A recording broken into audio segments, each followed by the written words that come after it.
know, Neil, I've been a big fan of your work for many, many years, and glad you could make it tonight. And you were talking about pickup lines earlier? Yeah, the worst pickup lines. I heard one of the worst ones that actually works yesterday from Dave Navarro.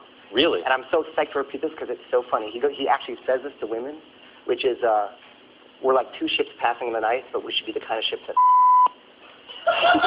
Dave Navarro. That works for him. I think it's a funny line. Dave doesn't have to say anything. Not really. He just has to go hi. Exactly. And he's having some sex.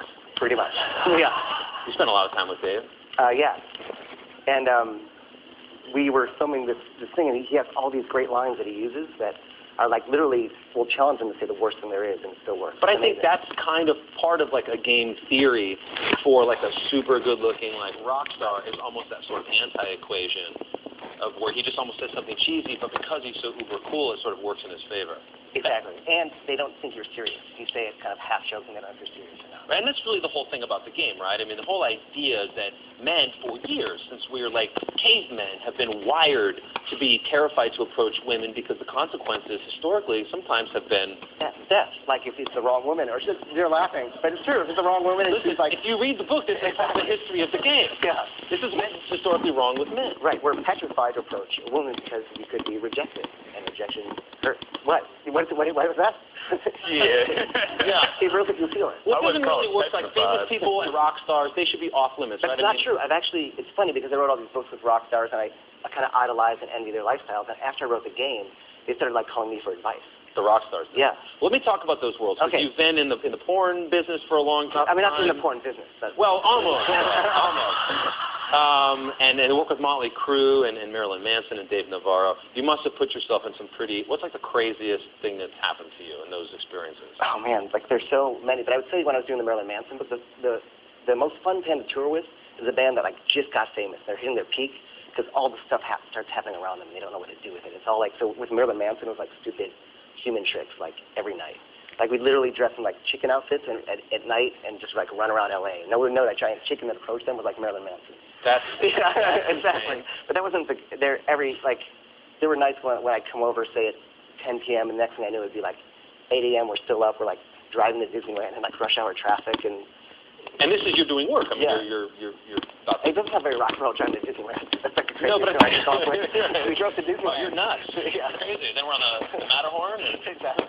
But we did some drugs. Let me ask you about that because I like a lot of what you're spending so much time with rock stars, especially infiltrating this underground society of pickup artists. And you, as a journalist, have to make that transformation of I'm here to cover this thing, but I now am initiated into this world. And there must be moments, and I keep thinking of this Donnie Brasco mentality when Johnny Depp had to, at some point, he found himself in a predicament where he was asked to saw off a leg or something. Meanwhile, he's a cop. Right. Was there a moment like that for you? There's so many, but I'll give you two really quick ones. One was when I did the Marilyn Manson. My first tour with Manson, they brought out all these drugs, and it was, well, whatever. That's common knowledge. We're not going to get him arrested, right? Okay. Right. No. So, and he said, do the dust. And I thought, well, maybe it's angel dust. Like, I don't know what it is. I don't want to, and so I did that thing where you go down and accidentally I blew it off the tour bus. And I was like, it was like party foul, like I blew the drugs all over the bus. What was it? I mean, I think it turned out to be cocaine, but whatever. I love that you thought it was angel dust and you were kind of okay with that, and then it turned out to be blow. And you were like, this is going off. I'm not doing this. No, whatever it was. We think they're going to kick you off the bus? I mean, they made Billy Corgan start to speak sea monkeys, so. They did, really? Yeah. Didn't Courtney Love kidnap you? Yeah, she did. I got kidnapped a lot. But yeah, I was doing an interview for White House last night. It's just a crazy thing to hear. What did she do? I was doing a story for Rolling Stone, and whenever you do a story, you want as much access as possible. They said you only get half an hour in a record label office. All right. So I did that. She called me later and had to come to her loft in New York and like kind of locked me in there for 3 days. We watched like... She just locked you in her apartment in New York? Yeah. And for 3 days, we all like watched Boogie Nights. We watched... I'd always tried to avoid her, not because... Did you want to have sex with her? No, I don't want to say... Before you wrote the game, right? I'm not saying... Courtney Love kidnaps you and you can't even start... You're in her apartment. You don't have like one good sort of like neg, as they say. Well, in the state she was in, she wasn't someone to have sex with. I haven't sex with Britney Spears now. Right. Was that wrong? What? No. It actually makes a lot of sense. Okay, so she's in the hospital bed, so. So you got out, so she wasn't really holding against your will, you just sort of went with the flow. But I went with the flow, but it's funny because I'd always avoid her, because I knew as soon as I met her, like, get stuck up in her world. She reads a lot of press about her, she knows everything more about you than you may know about her. Yeah. And so what happened was, after I was locked in her apartment for 3 days, I got a call from her 2 weeks later. She ended up moving into the house where I was living. And like, and when I was living in this house, it was part of this game thing, and I was living with like 5 of the so-called best pickup artists in the world. It sounds like a reality show, but it should have been probably. We need to talk about that for NBC, yeah. by the way. I know, exactly. We could use it. So I'm living with all these, well, anyway, I'm living with all these guys. Courtney Love moves in. It's completely craziness because they were doing seminars. They teach guys the game. So Courtney moves in, and these guys are sitting there, many of them virgins, never seen a woman naked before, and Courtney Love is like running through topless. And yeah. This is like a first glimpse of a female breast. And they're all gay today, right? Yeah, exactly. They're beautiful. That's fun, but they're nice breasts. Yeah. They cost let me get this. What you spent a year with this, and you go in as a journalist, and you find that there is this society of nerds and guys who haven't had sex. They're having trouble meeting women. There are these masters, like Mystery, like these guys in the book. Right. You hook up with them. You start as journalists. You start as chump, if you will. Right. You become a pickup artist, and now you've sort of moved on to guru, and now you can teach this, right? I mean, yeah. No, it's so strange, and like everywhere I go, like the game is like this little fight club thing. Like I'll be walking to the airport, security guy will stop me and be like, "Are you Neil Strauss?" I'm like, "Yeah." He's like, "Oh, I'm your Style Life Academy. You changed my life." I'm like, "Cool." And there's this glossary, and there's yeah. like this diction that you guys have, secret languages and stuff. And I was hiding out writing my textbook like on a small like little Caribbean island, and this Rasta walks by, like the Neil Strauss monk, and he uses the game on like I guess the Rasta girls or whatever. So do you have a girlfriend now, or you? Yeah, I have a girlfriend now.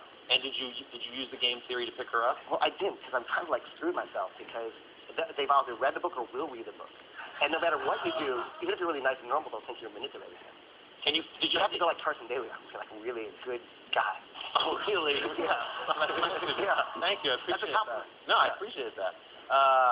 Okay, good. Yeah, Joe, you all good over there? I have nothing Well, to the add. new book I do want to mention because you wrote the rules of the game is sort of a two-part thing. It's not all just sex once you learn how to, and in part of the book, in 30 days, you're supposed to be able to learn how to run the game theory and get laid every night sort of deal. And then the other one is like cautionary tales. It's not about getting laid every night. It's about like building the guys that buy the book, it really is. Right. Right? I mean, I think it is. Let's be honest. But it doesn't always work. It can backfire. And in this, you have a few of your own backfire stories. Right. One of which is about having sex with like a 7-year-old woman. She was a little younger than 7. Is that true? Yeah. Yeah. That story in there is true? She wasn't. Yeah. The worst thing, the whole thing is attraction is not a choice. Sometimes we find ourselves attracted to people who are not our types. And she wasn't like a Real Housewives of the OC hot. She was more like Golden Girls hot. But there was this thing. No one's gonna buy this now, but no, this is part of it. But the worst part is we're in bed. I can't even believe I did this. But we're in bed together. I'm reaching down her. She takes her. There's a plastic bag attached. Oh God! Don't even. Oh God! Yeah. So yeah, you know what? You're getting the visual. I actually experienced it. Yes. He's an author. He was doing this job. That's why he's fantastic at what he does. Albeit that's a really quick story. Pick it up. We gotta go.